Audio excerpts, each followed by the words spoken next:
Welcome to Spirits Podcast, a boozy dive into mythology, legends, and folklore. Every week we pour a drink and learn about a new story from around the world. I'm Amanda. And I'm Julia. And this is episode 149, Haunted Dolls. Thank you for letting me talk about haunted dolls for my birthday. Oh, you're welcome, Julia. Happy birthday, plus Thank one. You. Plus one, yes. As we're recording it, it is my birthday. But if it is October 9th when you're listening to this episode, it's the day after my birthday. And that doesn't mean anything. I've always been jealous that on your birthday you can do like fun outdoor activities and also dress in like a cool fall way versus in the depths of February. One cannot. But we drink hot toddies and we can sit by a fireplace for your birthday. That's very true. That's very true. Speaking of which, Julia, tell us what drinks you made as we record this episode for your birthday. Yes, so we talk about them a little bit more after the refill in this episode, but I made Dirty Shirley's, which is a Shirley Temple, but reserve your judgment. Nasty. Listen. Yeah, no, it's extremely delicious. No, it's very, very delicious. I made them with a hibiscus grenadine. It was extremely good. And because haunted dolls is kind of like a childhood thing that is also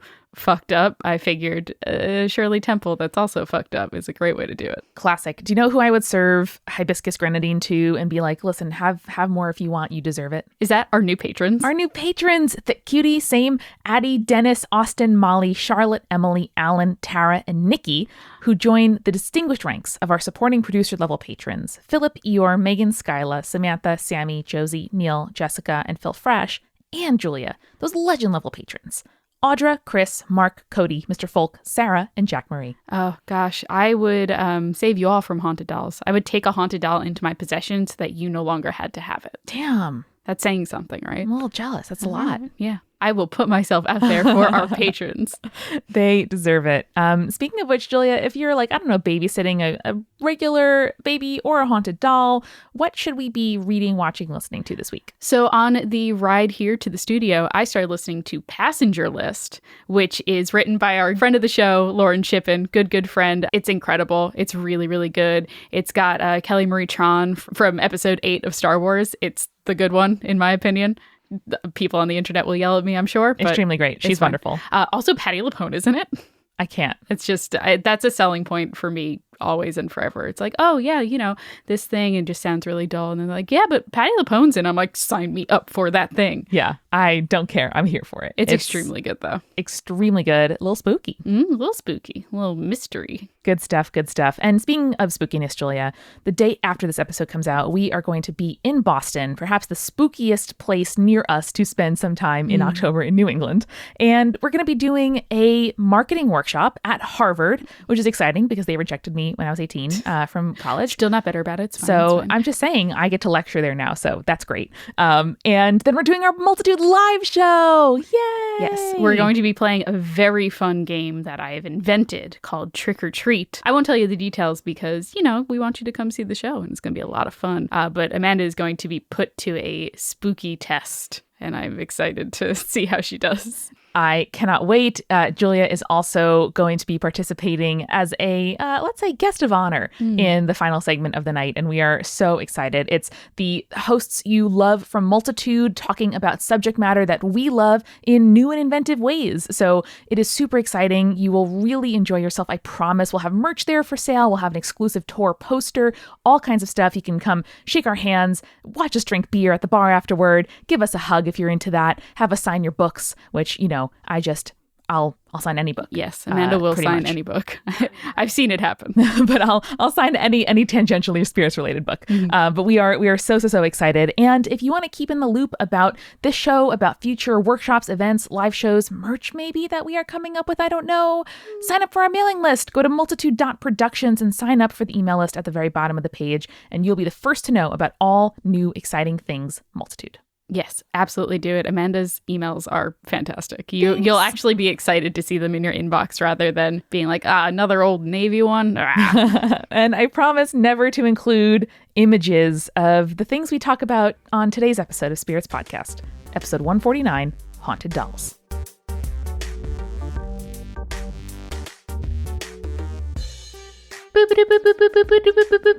Amanda. Julia. Haunted Doll Watch. It's a haunted doll episode. Yay! I've been wanting to do one of these for a very long time at this point. Yeah. And the fact that we're finally getting to it, the spookiest of all months, it has me delighted.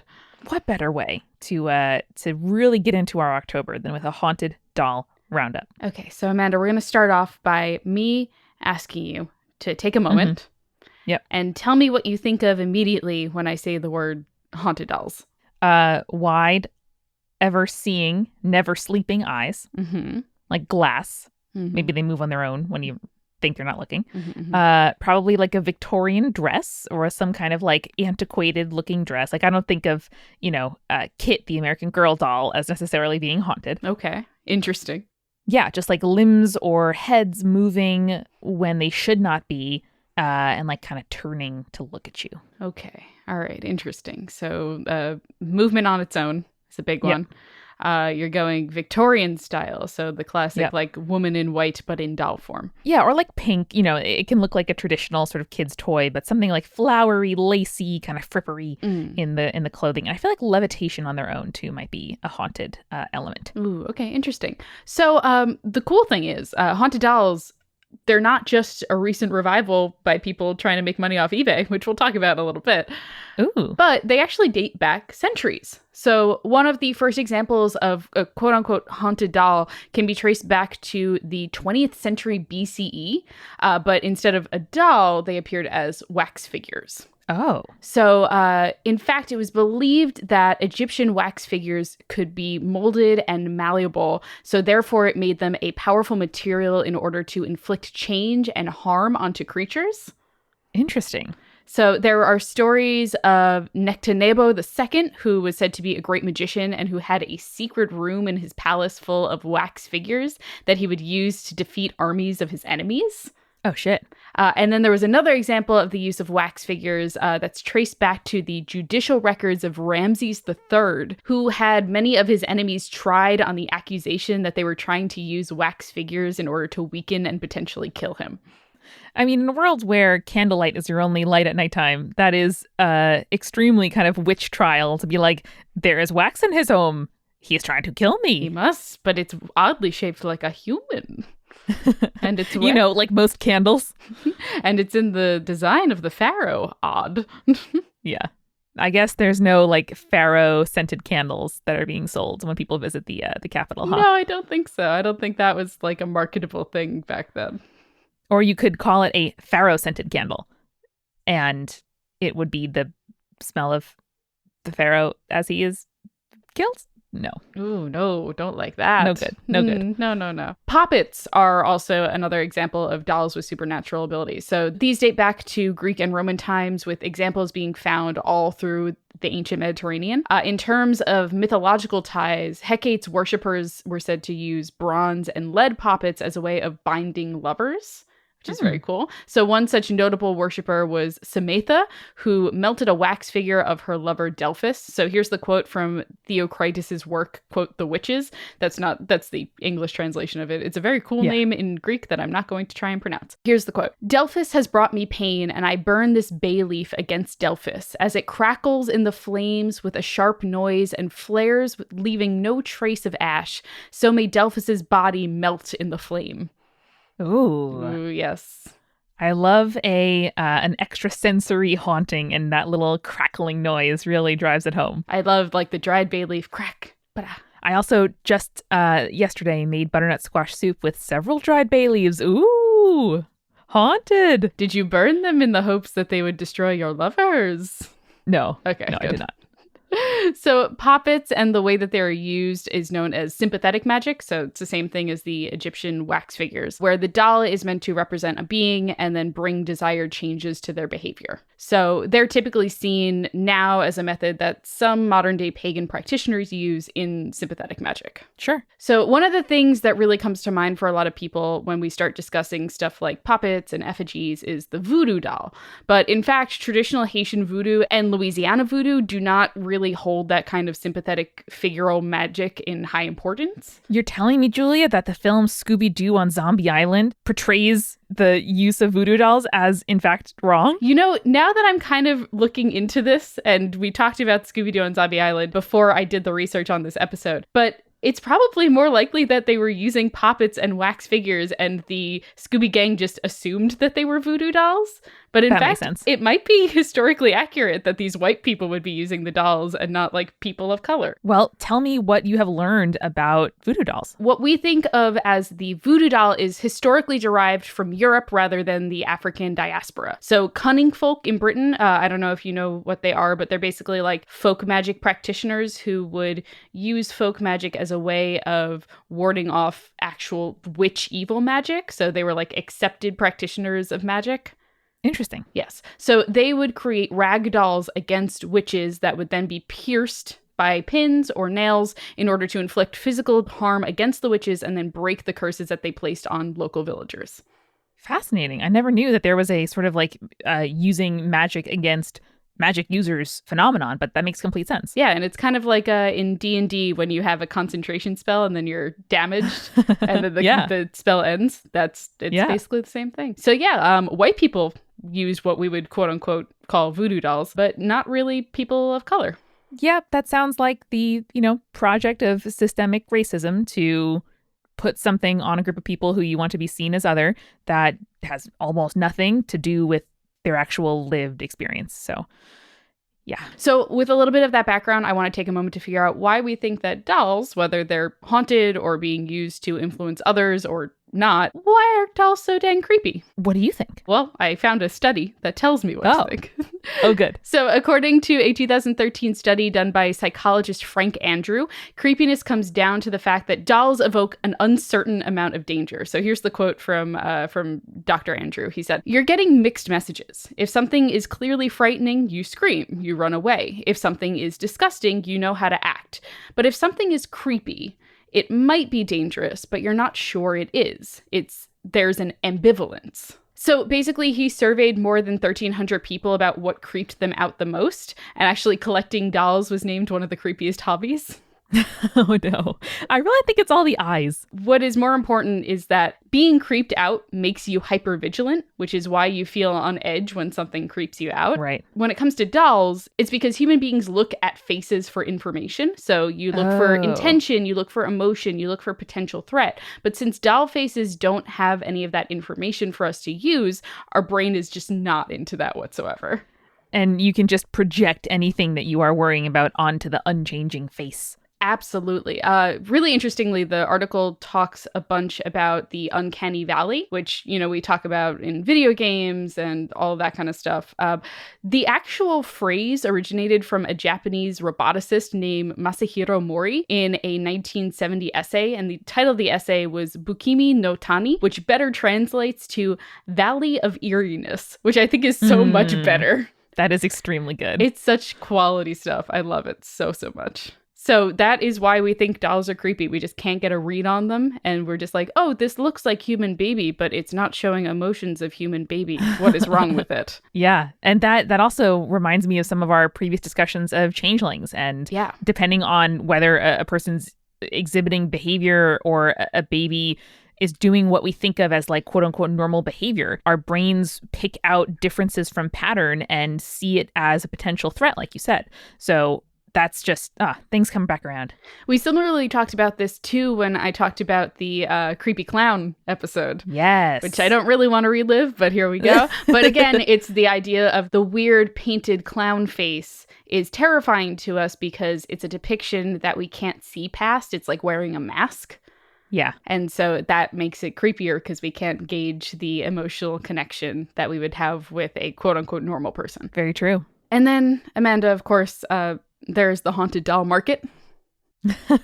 So if you got the joke at the beginning of the episode, I don't need to explain it. But if you didn't, anyone who has listened to the excellent podcast, My Brother and Me, is probably familiar with the Haunted Doll Watch. It is a segment on the show where the oldest brother, Justin, reads these buck wild listings for haunted dolls on websites like eBay and Etsy. Etsy has a haunted doll section, Amanda. Oh, no. They've infiltrated Julia. Well, it's because, and I'll talk about this a little later, it's because eBay is trying to kick all the haunted doll people off. Yeah. These are folks who are selling dolls who they claim have spiritual passengers. Yes. And talking all about what kinds of hauntings they can expect, what kind of spirit it is, and promising, some wild claims. Don't worry, I'll break it down. So most of these haunted dolls average around $50, which does not include shipping, by the way. Oh, no.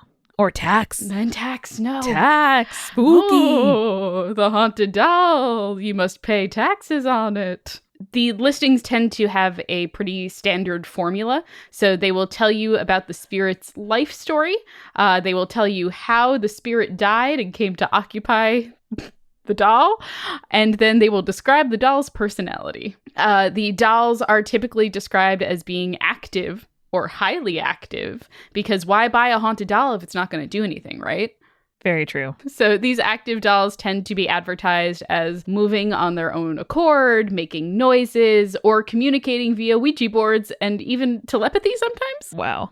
What a swing. The variety of types of spirits is also a feature in the haunted doll business. So if you're in the market for a malevolent doll, like the ones we're going to talk about after the break, you are in luck. Don't worry, you can get that demon that's in a small doll.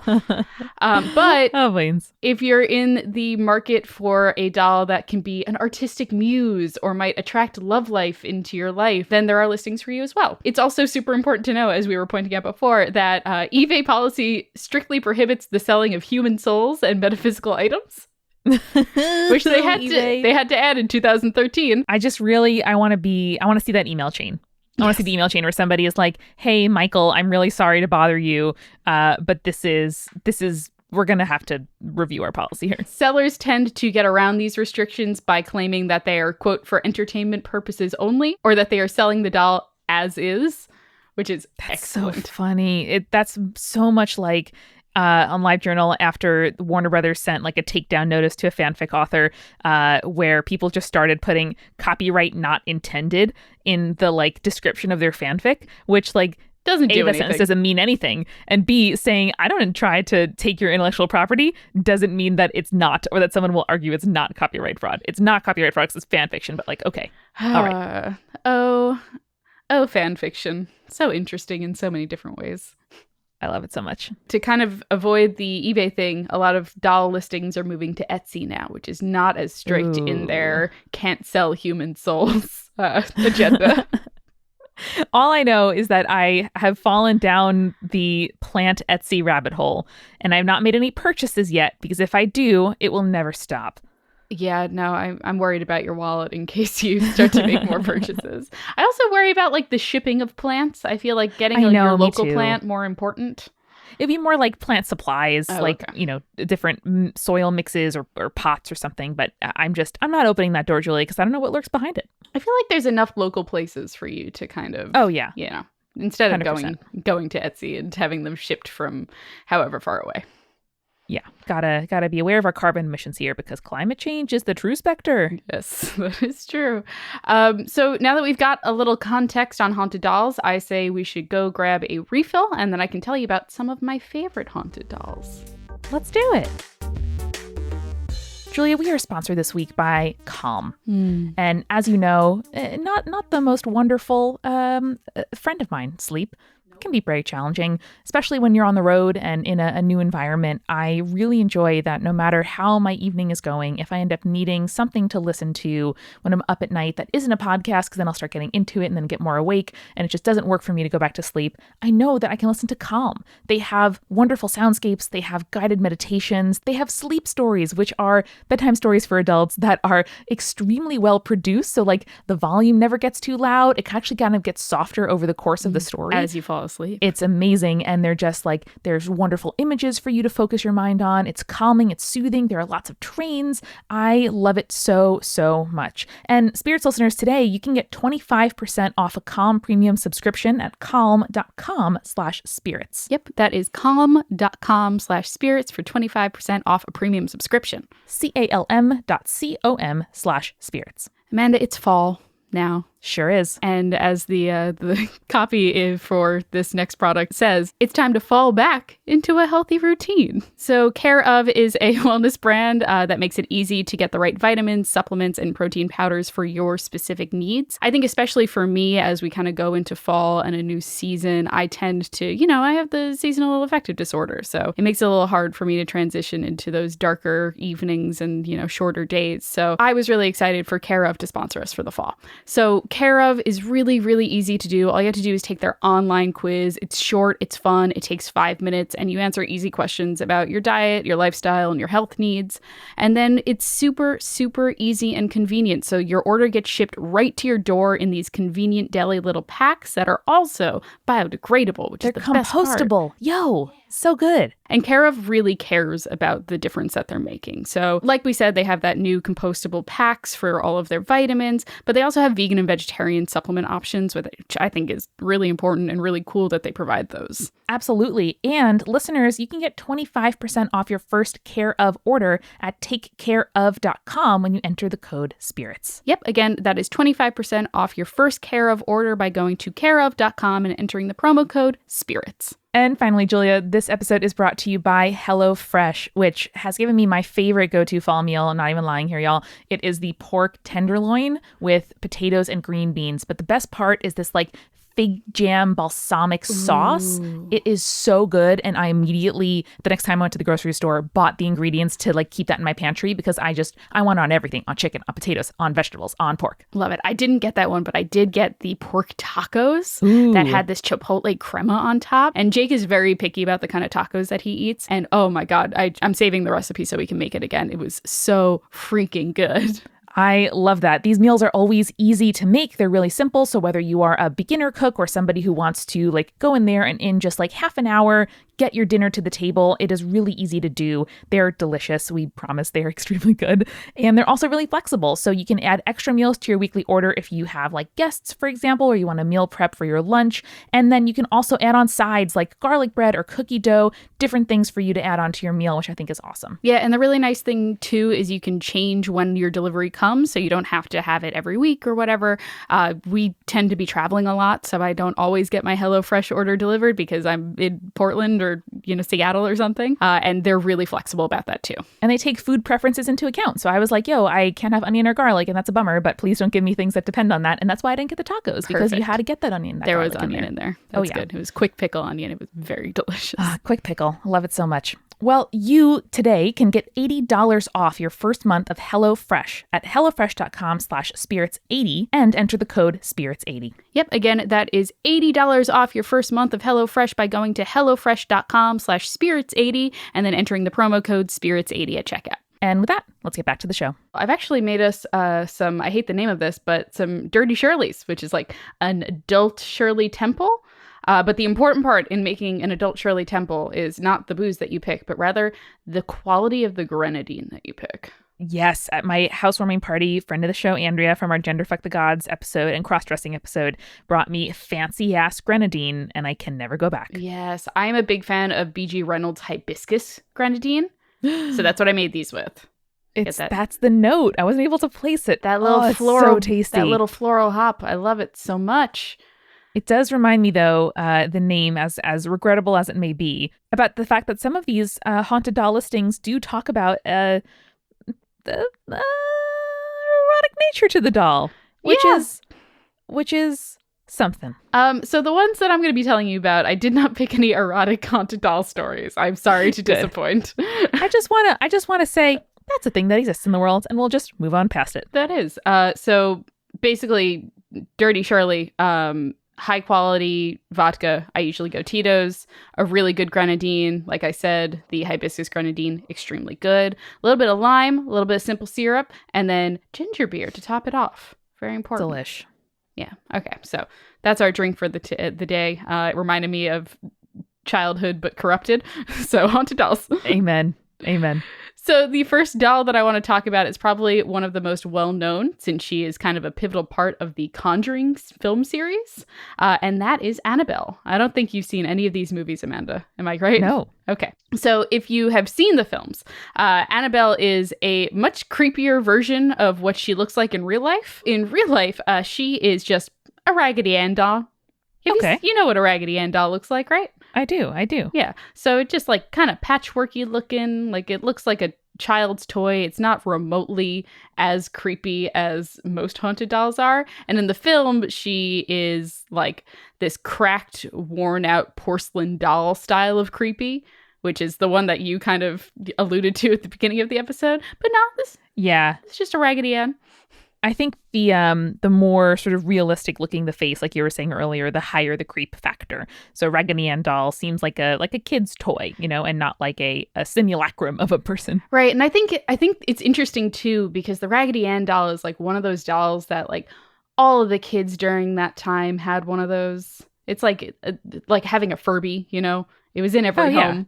Or a Cabbage Patch Kid. Or a Cabbage Patch Kid. Which I never wanted because that seemed kind of creepy to me too. Yes, no, it is. Baby face. Also Ugh. creepy. So Annabelle came into the public eye because she was a part of the occult museum that was owned by famous paranormal investigators Ed and Lorraine Warren. Amanda, if that name sounds familiar, it's because we talked about them in our Long Island Urban Legends episode, because they were the paranormal investigators who were called upon to look into the Amityville horror haunting. I sure do remember. I'm proud of you. I'm so proud. So the Warrens claimed that they were given the doll by a nursing student in either 1968 or 1970, sources vary, who had in turn been given the doll as a birthday present from her mother. So she had consulted a medium after the doll began to, quote, act strangely. Oh no. I mean, the doll acting at all, frankly, is strange. Yeah, so this included mysteriously changing position or even appearing in different rooms from where she had been left. Yikes. According to the medium, the doll was possessed by a girl named Annabelle Higgins, who had lived in the home that had been torn down to make the apartment building that the girls now lived in. Ah, development is the true specter. It is. So Annabelle supposedly died at 7 years old. So knowing this, the nursing student and her roommate attempted to care for the doll as if she was a little girl and tried to coexist with it. Oh, no. So, however, the paranormal events began to escalate. So the students would find paper with the words "help me" written in crayon in strange places. It culminated in an event where the doll levitated on its own. And then also, the fiance of one of the students had a dream where the Annabelle doll attempted to strangle him. And when he awoke and found it on the couch with him, he tossed it across the room. And then the girls claimed that several wounds appeared without cause on his body, looking like claw marks. Extremely bad. Every detail of that was extremely bad. Yeah, no, it's just awful. I feel like at that point, you just got to get rid of the doll. You can't get rid of the doll and also move. Yeah, just forever. Just get out of there. So this was, of course, the final straw for the girls. It probably should have been much earlier, who then reached out to the local church for help. The priest there recommended that they contact the Warrens, who then accepted the doll for safekeeping. She still currently resides in the Warrens Occult Museum and is kept in a wooden case with a glass front door. It's got a sign that says, "Warning, positively do not open" on it. Good. And has, for whatever reason, a devil tarot card stuck to its door. Not sure why. I couldn't find a reasoning behind that. Just was there. The museum regularly invites a priest to bless the room that Annabelle is kept in. In the past, the Warrens have claimed that people who have interacted with the doll in the museum have been met with horrifying fates. What then? The sign is there for a reason. Then? The sign is there for a reason. Okay, so for example, a priest visiting the Warrens' home before the museum was created threw the doll across the room with the proclamation that God is more powerful than the devil. Okay. After this event, on his way back to the church, he was in a car accident with a tractor trailer. Though he managed to survive the incident, he did claim that he saw an image of the doll in his rearview window before the accident occurred. No. Another man, a visitor to the museum, ignored the signs on the case and banged on the door of the doll's case. A few days later, he reportedly died in a motorcycle accident. I will also point out that there is just little to no proof of any of this information other than the Warrens' words on the topic. And like one of the most common ways to die is in a motor vehicle accident. Yeah, exactly. So. But I do kind of love the lore behind it. Like the Warrens are kind of problematic as people and investigators, and they've taken advantage of a lot of shitty situations, depending on who you ask. So I just think it's a really interesting story, regardless of whether or not it is true. And it really hits on very many of our like horror movie tropes here. Like each of the scenes you described is so cinematic. And, is that because those are the stories that we think are believable because we've been trained by horror movies to expect stuff like that? Or I don't know, is there something about the I'm sure you're going to touch on it, but the Chucky doll style haunting of a child's sort of plaything coming at you and exacting revenge upon adults that's inherently kind of transgressive and creepy. So, Amanda, I know that both of us love a good Japanese urban legend. Hell yeah. So I'm going to tell you about one of my favorite Japanese haunted dolls, Okiku. I'm ready for it. So in 1918, a boy named Akichi Suzuki bought a doll for his then 2-year-old sister, Okiku, while on a trip to Hokkaido. Okay? So it was a porcelain doll. It was dressed in traditional garb. It had a traditional style haircut, so like bangs, long black hair, etc. So very like well kept and neat. His younger sister, Okiku, was absolutely delighted by the gift. Loved it. Like best gift ever. So she would take the doll with her everywhere. She insisted that it would never leave her side. Adorable. Really cute. Mm-hmm. However, the girl died about a year later after being struck with influenza. So as a way of honoring her, they took the doll and placed it on their family altar. The place of prominence for the doll would lead to a shocking discovery, however. Oh, no. So after a short amount of time, the well-kept hair of the doll started to grow longer and longer, growing at odd angles and lengths. So this continued until the hair grew all the way down past the doll's knees, and despite the fact that the family would trim the hair of the doll, it would continue to grow. Wow, that's such an interesting play on the unfounded urban legend that nails and hair grow after death. Yes. So the family came to the conclusion that their daughter's spirit must now occupy the doll. So the family is faced with a dilemma 20 years later, now in 1938, when the Suzuki family planned to move. So they were extremely reluctant to bring the doll with them to their new home because it's a doll that's hair keeps growing. Mm-hmm. But also they couldn't conceive of getting rid of it because they were still convinced that it held the spirit of their daughter. So and what a thing to have to deal with. Like, yeah. I can't imagine the grief. Yeah. So as a compromise, the family brought it to a temple in Hokkaido, which is the area that the doll was originally purchased. So the temple accepted the doll despite the family being pretty upfront about its strange qualities, and the hair continued to grow while in the temple's care. So the doll still remains at the temple in Hokkaido to this day, and there are many, many stories about the doll supposedly making noises like a small child, or even getting up and walking around the temple. So in recent years, people have attempted to come up with like a scientific reason as to why the hair might grow. So samples of the doll's hair have been taken, and it's been proven that the hair from the doll is human hair. So you can go and see the doll if you go to Hokkaido, Japan. You know, I'd love to go to Japan, but I don't know if that's going to make my itinerary. Oh, come on. It's fun. They have a bunch of pictures of the doll like throughout the years with the hair being different lengths and everything. It's very cool. I really don't. I'd really rather not. Okay, that's fair. That's fair. I get it. Okay, and of course, Amanda, I feel like we would be remiss if we didn't close this roundup out with one of the creepiest haunted dolls there just is out there, and that is Robert the doll. What's Robert the doll? Oh, Robert the doll. So this is a doll that has supposedly caused job loss, divorce, broken bones, and car accidents. Oh, no. So he was a doll that was originally owned by an artist from a rich family in Key West. The man's name was Robert Eugene Otto, but he was better known to his family as Gene.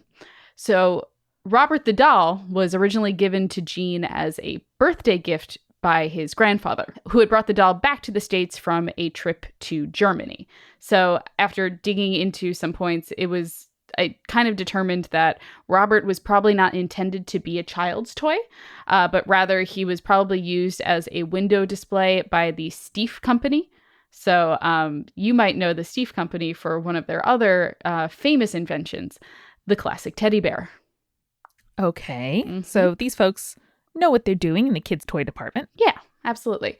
So despite being a childhood gift, Gene kept the doll with him well into adulthood. Gene's relationship with the doll was seen as, to some of his family members, strange and unhealthy. They would recount stories about how he would bring it with him everywhere, how he would talk to the doll as if it was a person rather than a doll.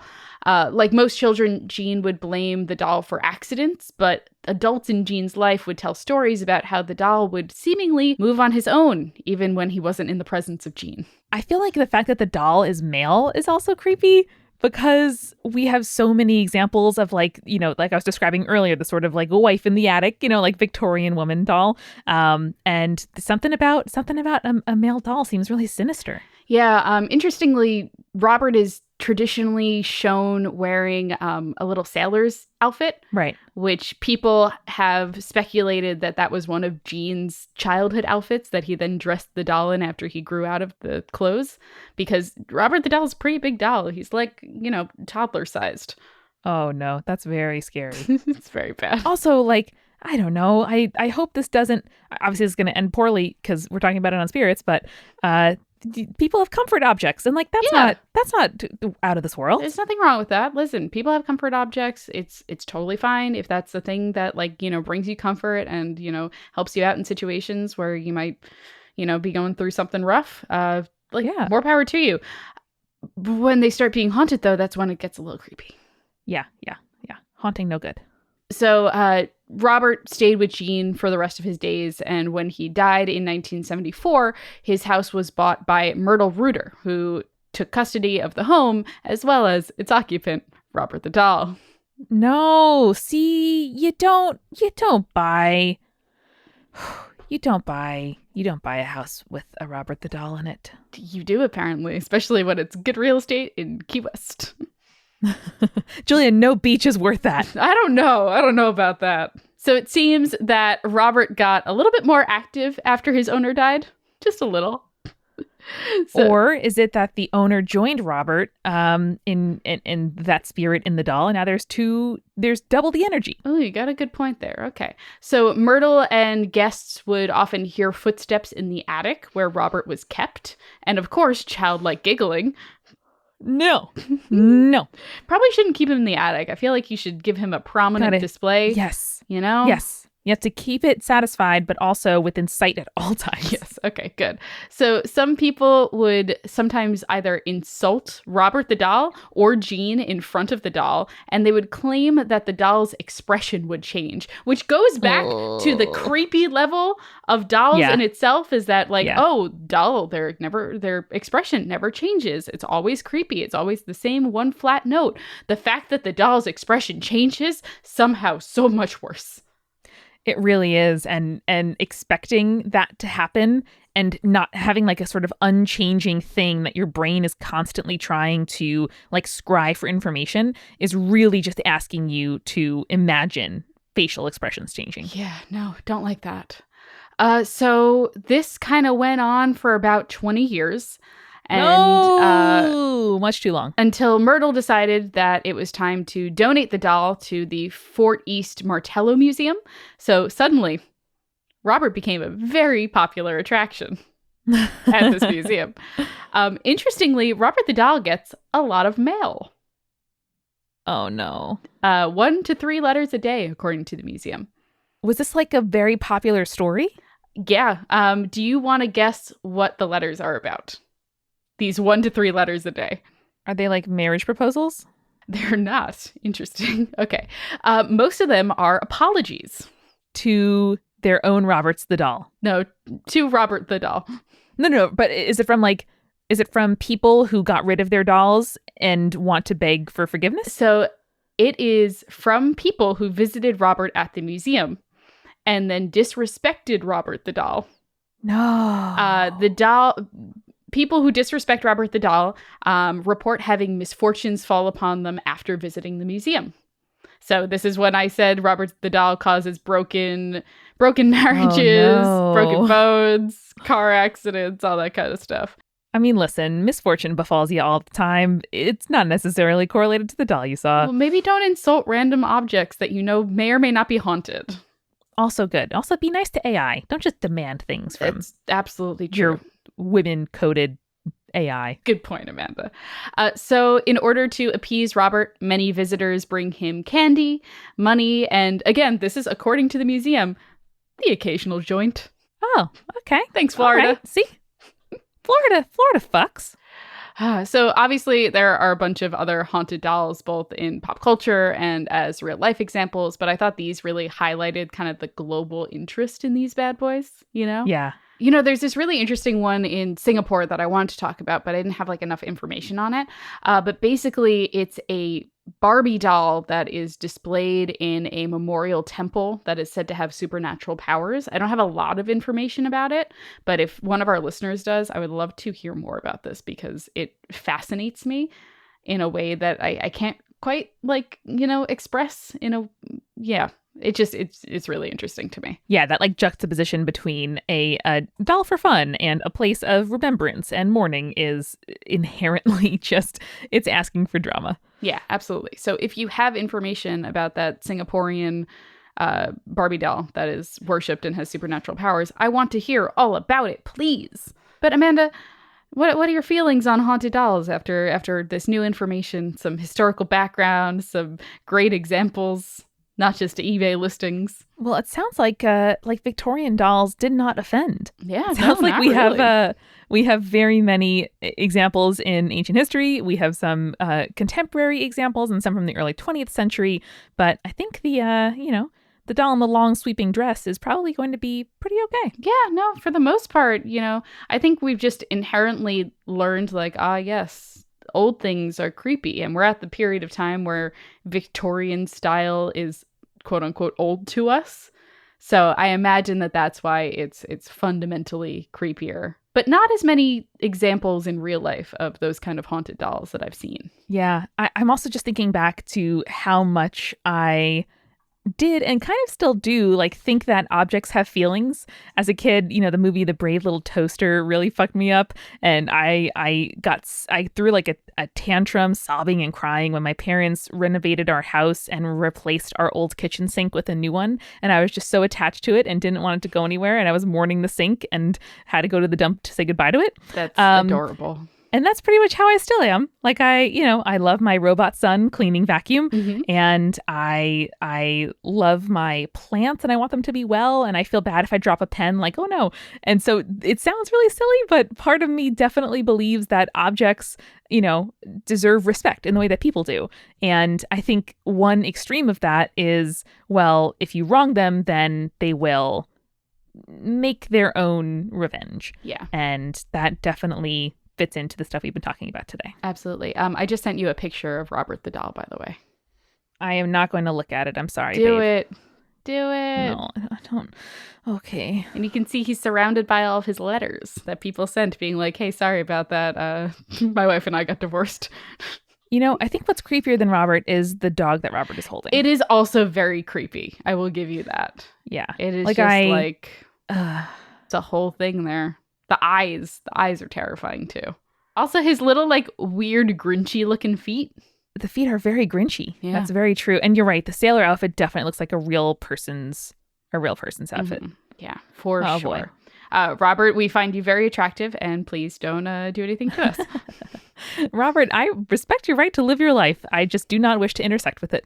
Mm-hmm. That is completely fair. We will never go see Robert the doll in person. Absolutely. This is a promise I am making you, Amanda, live on this podcast right now.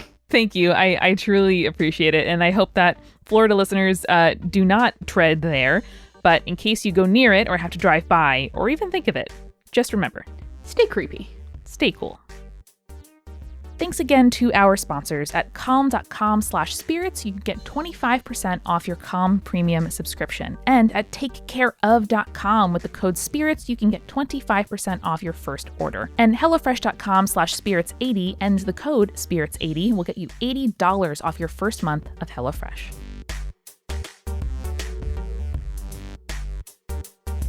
Spirits was created by Amanda McLaughlin, Julia Shafini, and Eric Schneider, with music by Kevin MacLeod and visual design by Allison Wakeman. Keep up with all things creepy and cool by following us at Spirits Podcast on Twitter, Instagram, Facebook, and Tumblr. We also have all of our episode transcripts, guest appearances, and merch on our website, as well as a form to send us your urban legends at spiritspodcast.com. Join our member community on Patreon, patreon.com/spiritspodcast for all kinds of behind-the-scenes stuff. Just $1 gets you access to audio extras with so much more available too. Recipe cards, director's commentaries, exclusive merch, and real physical gifts. We are a founding member of Multitude, a collective of independent audio professionals. If you like Spirits, you will love the other shows that live on our website at multitude.productions. And above all else, if you liked what you heard today, please share us with your friends. That is the very best way to help us keep on growing. Thank you so much for listening.